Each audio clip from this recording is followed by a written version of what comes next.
Et salut les pingouins, j'espère que vous allez bien. On se retrouve pour continuer la configuration de notre environnement de monitoring.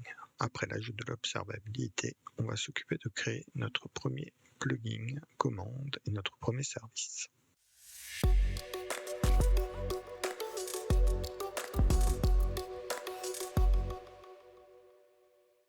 Pour commencer, on va se rendre sur la doc. Je vous ai préparé déjà les commandes à passer dans Monitoring Isinga. Si vous allez tout en bas, vous avez une section check. On va aussi reprendre notre Grafana et on va en profiter aussi pour récupérer notre InfluDB. Donc dans Grafana, on voit qu'on n'avait pas de check pour la mémoire. On va ouvrir notre environnement d'édition, on se connecte sur le serveur Isinga, on va aussi ouvrir un Draw.io. Donc on s'était arrêté là, on avait un master Isinga qui avait un Grafana, faire ça un peu plus propre, on avait un Grafana, un flux DB2, on avait Isinga master qui écrit dans une flux DB2 et on a Grafana qui vient requêter une flux DB2. Ça, c'est notre cas actuel. Maintenant, on va parler des différents objets qui constituent la configuration de Isinga. Au plus bas, on a le plugin, c'est le binaire qui va exécuter la commande. On a ensuite un wrapper qui s'appelle l'objet commande qui va permettre de passer des paramètres. On a un objet service qui va donner les paramètres et qui va dire dans quel cas on applique cette commande. Et enfin, on a le host qui est la définition de notre hôte, que ce soit le serveur Isinga Master ou bien un autre serveur. Donc, si on reprend nos configurations, on regarde dans les constantes. Dans les constantes, on voit qu'on a notre répertoire qui est juste ici. Si je me connecte en route, moi j'ai un alias pour faire ça. Je vais y aller à la mano. Donc dans ESR lib Nagios plugin, on va regarder, on a tous nos plugins qui sont utilisés pour l'instant. Donc faites attention, sous Debian c'est user lib Nagios plugin, sous Red Hat Like c'est user lib 64 Nagios plugin. Juste attention en fonction du serveur où vous êtes. Donc là-dedans on a tous nos plugins. Alors un plugin, qu'est-ce que c'est? Un plugin, ce n'est rien de moins qu'un script. On va en créer un, on va faire un check simple. Un plugin, ce n'est rien d'autre qu'un script, un binaire, peu importe, qui affiche une string et qui retourne un exit code. Quand c'est un exit code 0, ça veut dire que le statut est OK. Quand c'est un exit code 1, c'est un statut warning. Et si c'est un exit code 2, c'est un critical. Vous êtes libre de vraiment écrire vos plugins comme bon vous semble dans n'importe quel langage tant que vous respectez ces deux conditions. L'affichage avec un echo dans le stdout et un status code. On a notre check simple. On va aller dans IDE, donc dans le répertoire conf, on va créer un nouveau fichier conf, on va l'appeler custom conf. Donc là-dedans, vous pouvez récupérer le template que je vous ai fait. On va prendre déjà un template qu'on fera par la suite, qui est celui de la mémoire, mais je vais déjà vous montrer avec un check simple. La commande, c'est checksimple.sh et on va pas lui donner d'argument pour l'instant. Donc si on regarde notre check simple, pour l'instant il n'est pas exécutable, donc je vais lui donner les droits d'exécution. Si je l'exécute, il me met new plugin, donc ce que j'avais dedans, et surtout si je vais voir le status code, j'ai bien un 0, donc le statut est OK. Donc pour pouvoir utiliser cette commande, il va me falloir un service où je vais le définir. Je vais définir dans quel cas on va utiliser cette commande. Pareil, vous pouvez partir de la documentation. Je vous ai fait des exemples plus évolués que le simple check que je suis en train de vous faire. On va l'appeler simple. On va appeler ce nom de check simple. Donc le check commande doit correspondre au check commande et ça sera le nom du service que je vais appliquer et je vais l'assigner partout où mes hosts ont une adresse. On va faire un restart de la configuration pour qu'ils prennent en compte et on va aller voir dans notre interface de Isinga.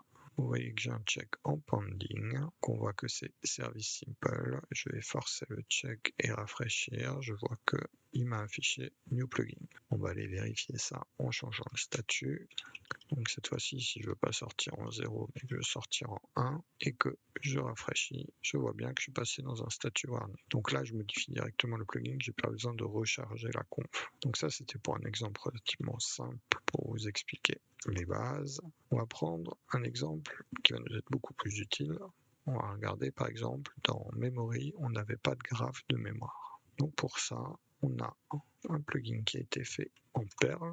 On va l'exécuter à la mano, il n'est pas exécutable, on va lui donner les droits d'exécution et on va regarder ce qu'il nous propose. On voit que checkmem, il a pas mal d'options. Donc moi, je veux checker la mémoire libre. Donc je vais lui donner par exemple moins F pour la free. Je veux qu'il me compte les caches. Les caches internes à l'OS, je veux qu'il me les compte comme libres. Et après, je vais mettre un seuil de warning et de critical. Donc on va dire 20%. Si j'ai moins de 20% de libre de memory, c'est que je suis en warning. Et si j'en ai moins de 10, c'est que je suis en critical. Pour l'instant, il me met OK. Il me dit que je suis à 74 en libre. Si je passe ici à 80, on voit que je suis passé en warning. Si je passe le critical à 75, vous voyez qu'on est passé en critical. Donc le plugin marche très bien. On va faire un wrapper pour la commande. On fait un wrapper qu'on va appeler checkMemory qui va aller appeler le checkmem.pl. On lui donne les arguments. Et là, à la place de mettre des valeurs fixes, je vais lui dire que je veux appeler une variable qui s'appelle memory wfree pour warning free et cfree pour critical free. Je vais aller chercher un service. Vous allez voir que dans le service, on va pouvoir la jouer maligne. Juste mettre un peu de décoration. Ici, c'est memory. Ça permettra juste d'avoir ils sont un peu plus clairs. Dans ma commande, je vais lui dire que mes valeurs de warning qui sont là et mes valeurs de critical, je vais les récupérer d'une variable. Et dans la définition du service, je vais lui dire que ma commande c'est checkMemory et que si mon host n'a pas de valeur memory warning free, je vais la setter directement à 20. Et pareil pour la valeur de critical free, je vais la setter directement à 10. Pour appliquer les nouveaux services, je vais faire un restart de la configuration.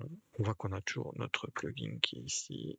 Notre memory service, on le voit, il est juste ici et il nous a sorti sa valeur. Donc là maintenant, on a une sonde qui vérifie l'état de la mémoire. Tant qu'on a plus de 20% de libre, on est en statut OK. Si on a moins de 20% de libre et plus de 10% de libre, on est en warning. Et si on a moins de 10% de libre, du coup, on est en critical. On va regarder dans Influx, on va faire un Data Explorer, on va prendre notre bucket Isinga. Et on voit ici qu'on a un check memory qui est apparu.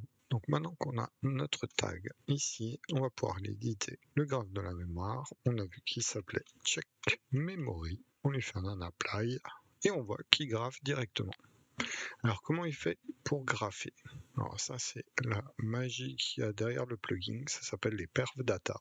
À la sortie de notre echo output, on peut lui passer des labels avec des valeurs. Si on reprend notre exemple, on voit que ça c'est notre output, c'est ce qu'on a directement ici, mais on voit qu'on a aussi tout un tas de labels. Donc le label total avec ses valeurs, le label used avec ses valeurs, le free avec ses valeurs, etc. Donc grâce à ça, vous pouvez directement rajouter des graphes dans Grafana en faisant les requêtes sur les labels associés.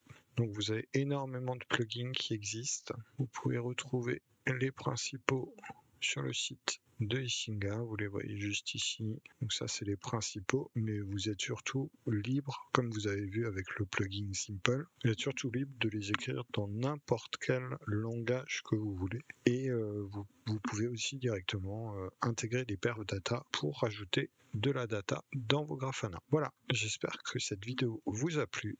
Si vous voulez soutenir la chaîne, n'hésitez pas à commenter et partager la vidéo. Si vous voulez être informé des prochaines vidéos, cliquez sur le grelot et restez pour avoir d'autres propositions de vidéos. Allez, ciao!